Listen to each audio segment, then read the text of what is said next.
Kumusta mga Lods at maligayang pagbabalik sa aking channel. Ngayon ay ipagpapatuloy natin ang Mala Solo Leveling Zombie Edition. Duguan ng nakahandusay ang kaibigan nito matapos hampasin ng bote. Samantala, nagtanong ang lalaki sa kanyang nobya kung nasiyahan ba ito sa ginawa niya. Ngunit sumagot ito ng hindi dahil hindi naman yon ang lalaking nakabangga sa kanya.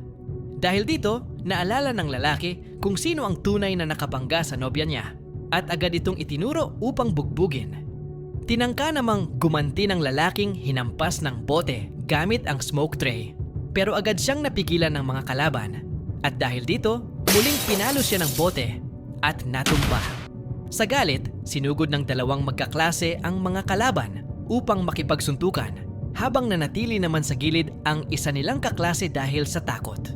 Samantala, habang nagsusuntukan ang dalawang grupo, mas lalong lumala ang pakiramdam ng isang staff at makalipas lang ng ilang minuto, tuluyan na itong naging zombie at inatake ang mga nag-aaway.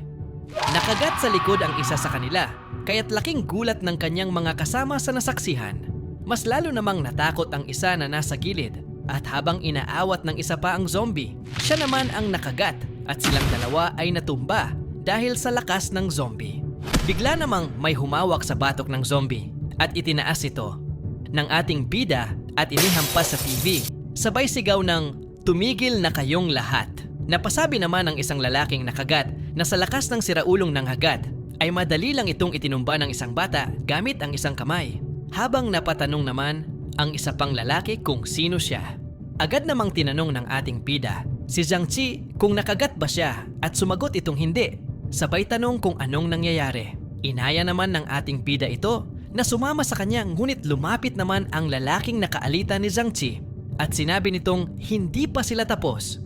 Pero biglang nagsalita ang isa sa kanila habang inuubo at nagsabing nahihilo siya. Kaya natanong ng kasama nito kung ano ang problema. Agad namang napatingin ang ating bida sa nakalaban ni Zhang Qi habang nagsabi ito sa kasamahan niya na parang may sipon siya. Tinanong siya ng ating bida kung nakagat ba siya at sumagot ito ng oo sabay sabing, "Anong pakialam mo?" Napaisip naman ang ating bida na infected na ito at ilang minuto na lang ay magiging zombie na. Dahil dito kinaladkad niya ang zombie na hawak at ikinulong sa kabilang kwarto sabay sabing buti na lang at hindi pa marunong magbukas ng pinto ang mga zombie ngayon. Pagkatapos, tinanong ng ating bida si Zhang Qi kung sino ang gusto niyang ipabugbog sa kanya. Sumagot naman si Zhang Qi habang nagtataka ito kung magkakilala ba sila. Narinig naman ito ng kalaban ni Zhang Qi na agad sumugod para suntukin ang ating bida. Ngunit agad lang nitong dinakma ang mukha at inumpog ito sa sahig. Sumunod namang umatake ang isa pero sinuntok lang ito ng ating bida kaya't natumba ito at nawalan ng malay. Lumapit naman ang isa sa mga kasama nito at napatanong kung ano ang problema at bakit ito nawalan ng malay sa isang suntok lang. Samantala, sumigaw naman ang ating bida at naghahamon ito na lumapit lang ang gusto pang tumikim ng kanyang suntok. At dito natapos ang Chapter 9. Please like, comment, and subscribe kung gusto nyo pa ng Chapter 10.